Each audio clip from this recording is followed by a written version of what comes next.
Bienvenue chers auditeurs dans notre nouvelle vidéo. C'est avec plaisir que nous revenons vers vous après ce long moment d'absence dû à la censure par YouTube. Nous allons continuer à publier sur YouTube, mais les vidéos les plus sensibles seront désormais publiées sur notre nouvelle chaîne que voici. Vous nous avez manqué, chers auditeurs.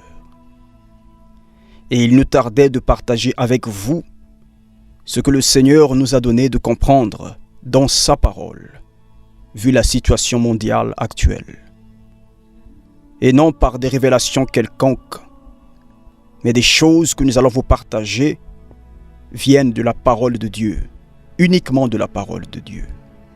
Et le moins qu'on puisse dire, bien-aimés, est que l'actualité prophétique est fournie. Voici donc une suite de 2 vidéos dans lesquelles nous allons lier la 9e et la 10e plaie d'Égypte avec l'actualité proche et à venir. Êtes-vous prêts? C'est parti. L'Éternel dit à Moïse: étends ta main vers le ciel, et qu'il y ait des ténèbres sur le pays d'Égypte, et que l'on puisse les toucher. Moïse étendit sa main vers le ciel, et il y eut d'épaisses ténèbres dans tout le pays d'Égypte pendant 3 jours. Exode 10, 21. Quelqu'un dira: mais que vient faire la 9e plaie d'Égypte dans l'actualité? C'est-à-dire, nous sommes en 2021. Quel rapport entre l'actualité avec un fléau qui date d'il y a plus de 3000 ans? Souvenez-vous des mots de l'Ecclésiaste, chers auditeurs. Ce qui a été, c'est ce qui sera. Et ce qui s'est fait, c'est ce qui se fera. Il n'y a rien de nouveau sous le soleil. Le signe de la 9e plaie est donc à la porte, chers auditeurs. Vous allez comprendre comment et pourquoi. Les choses ne font que commencer, bien-aimés. Et puisque leur rébellion contre l'Évangile est manifeste, le monde n'aura plus jamais de répit, car ils ont méprisé la bonne nouvelle pour leurs âmes.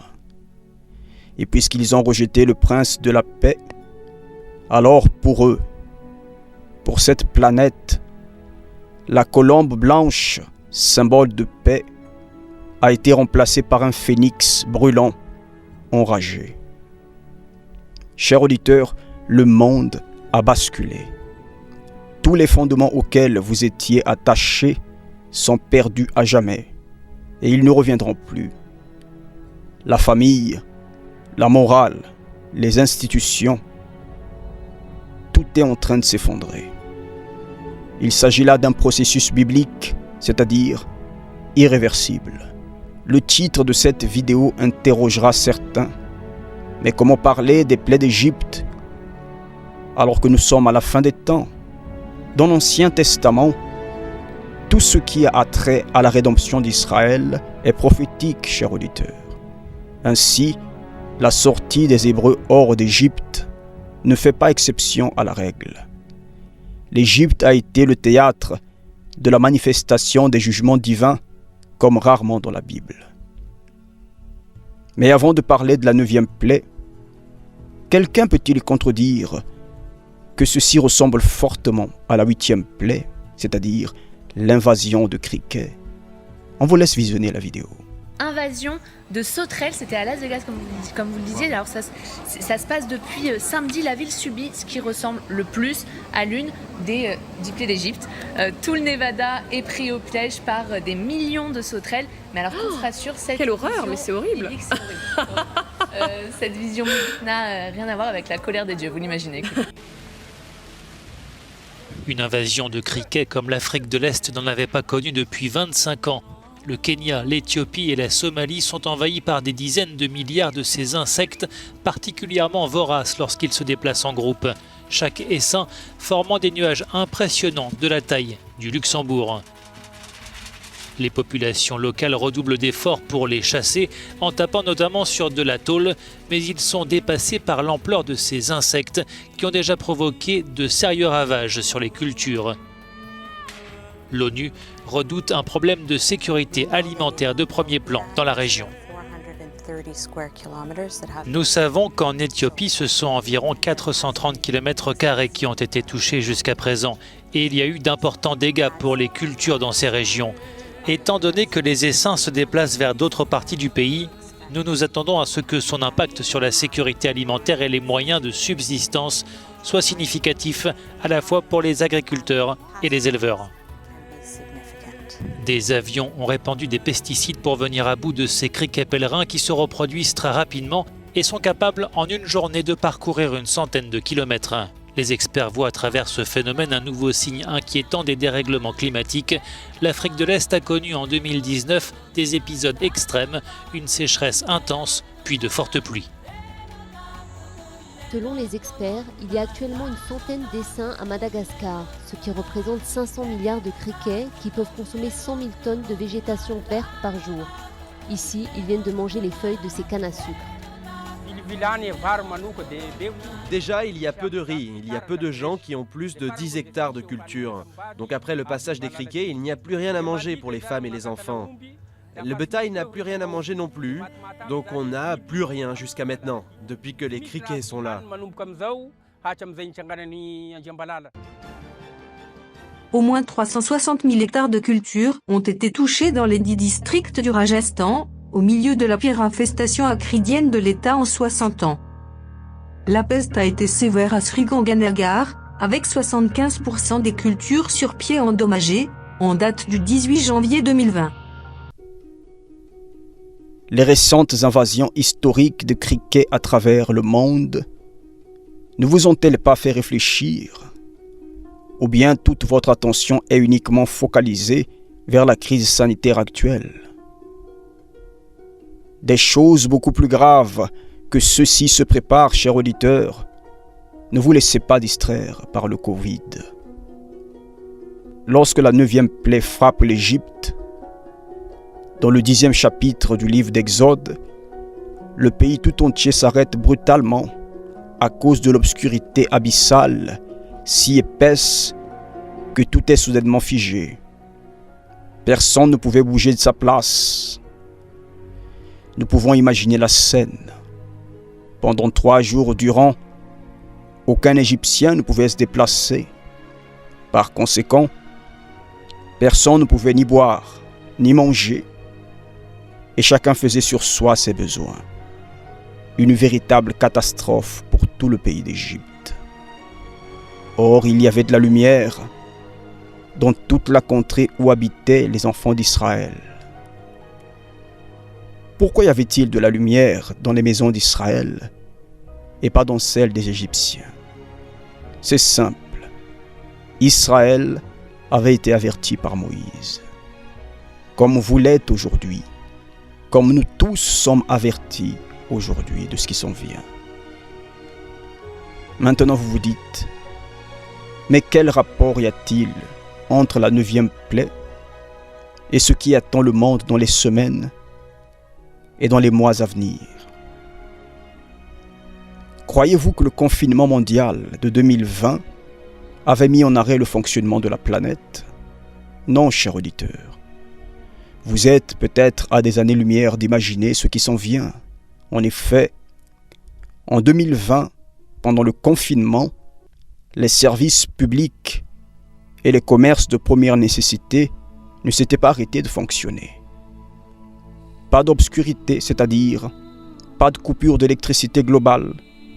Internet et tous les moyens de communication étaient opérationnels. Contrairement à l'Égypte, qui s'était totalement arrêté, figé, plongé dans les ténèbres pendant 3 jours.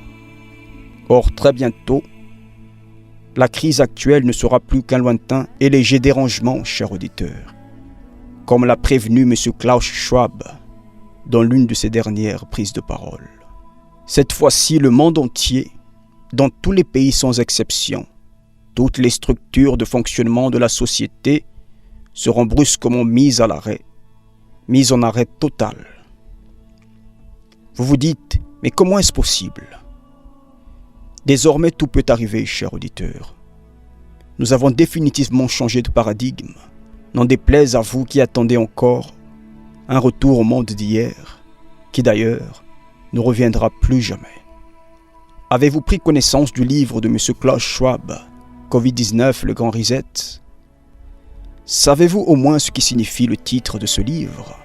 Nous allons ensemble décortiquer le code caché derrière ce titre pour comprendre le lien étroit qui existe entre ce qui se prépare et la 9e plaie d'Égypte. Commençons par le dernier mot du titre, c'est-à-dire reset.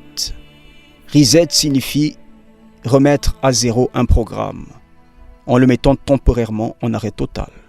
Sur un ordinateur, sur quelque appareil ou machine que ce soit, la fonction du bouton reset est la même, remettre à zéro. Or, comme nous venons de le dire, une réinitialisation entraîne toujours un arrêt complet du système. Lorsqu'il s'agit d'un ordinateur, l'écran s'assombrit totalement le temps de la réinitialisation. C'est cette coupure, c'est cette obscurité totale qu'attend le monde et le système interconnecté dans lequel nous vivons. La fonction du bouton reset est donc de plonger le système dans l'obscurité afin de le réinitialiser. C'est exactement ce qui se prépare pour le monde. Vous devez garder à l'esprit que chaque mot a son importance pour ces gens. Pour les mondialistes, les symboles et les mots sont tout aussi importants que les actes. Ainsi, en utilisant le mot reset dans le titre de son livre, le fondateur du Forum économique de Davos explique comment ils vont s'y prendre pour déclencher le chaos qui va permettre l'émergence officielle du nouvel ordre mondial. Or, il ne s'agit pas ici d'une remise à zéro partielle, mais totale et complète du système actuel. Le monde va donc être plongé dans les ténèbres pendant un certain temps. Quelqu'un dira, mais comment est-ce possible? Comment vont-ils s'y prendre? C'est simple, bien-aimé.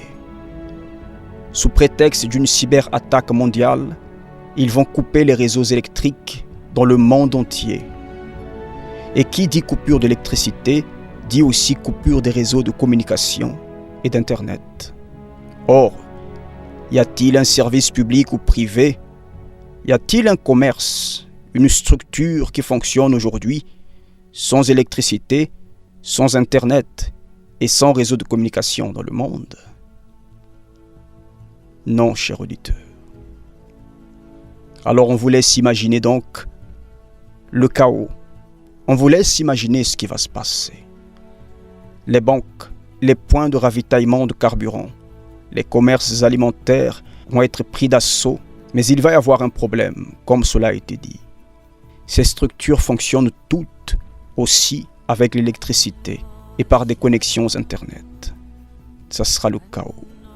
Souvenez-vous, à l'annonce du premier confinement, la panique des populations et la ruée vers les commerces de première nécessité. Ça va être la même chose cette fois-ci, mais avec une ampleur beaucoup plus grande, à cause de l'effet de surprise et surtout du fait que les gens ne pourront pas se servir de leur carte bancaire. Ça va être terrible pour ceux qui n'auront pas de liquidité. Et puisque les réseaux de communication seront HS, les services de secours tels que la police, les pompiers, les services de santé seront injoignables. On vous laisse imaginer le nombre de drames. Si nous revenons à la 9e plaie d'Égypte, la Bible dit que pendant cette plaie, les gens ne pouvaient pas se voir à cause de l'obscurité. C'est-à-dire, les gens ne pouvaient pas communiquer entre eux. C'est exactement ce qui va se passer. Ceux qui seront à l'autre bout de la planète ne pourront pas joindre leurs proches, et ainsi de suite. Et la nuit, cher auditeur, c'est à la bougie que les gens devront s'éclairer. Le soir, l'éclairage public ne sera plus, et les rues, les routes seront obscures. Vu du ciel, la terre sera comme plongée dans une nuit sans fin.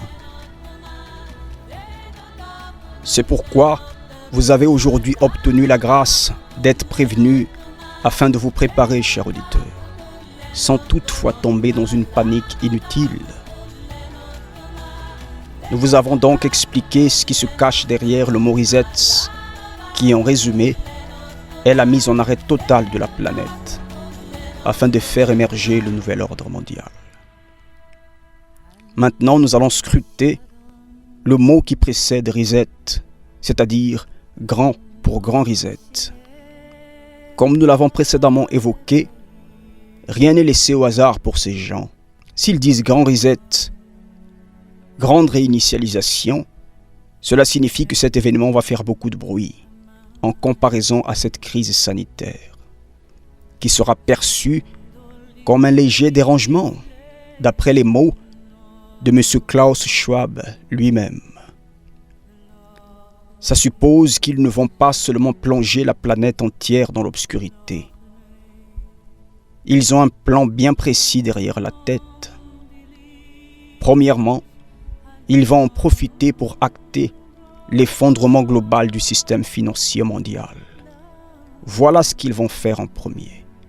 Ensuite, il va être question de souligner l'incapacité des États à faire face à ce genre de catastrophe. En gros, ils vont officiellement retirer aux nations le peu de souveraineté qui leur restait. Nous vivons des temps apocalyptiques, chers auditeurs. Qu'attendez-vous encore de ce monde? Rendez-vous à Christ à 100%. Réveillez-vous maintenant, il ne reste que très peu de temps. Avertissez vos proches bien-aimés. Très bientôt, le mot chacun chez soi et chacun pour soi va prendre toute son ampleur. Après tout ce qui a été dit, chers auditeurs, vous vous dites peut-être, et l'Église au milieu de tout cela, où est-elle? Réponse dans notre prochaine vidéo. La 10e plaie est l'enlèvement de l'Église. Partagez cette vidéo au maximum avec le plus grand nombre. À très bientôt, chers auditeurs. Maranatha.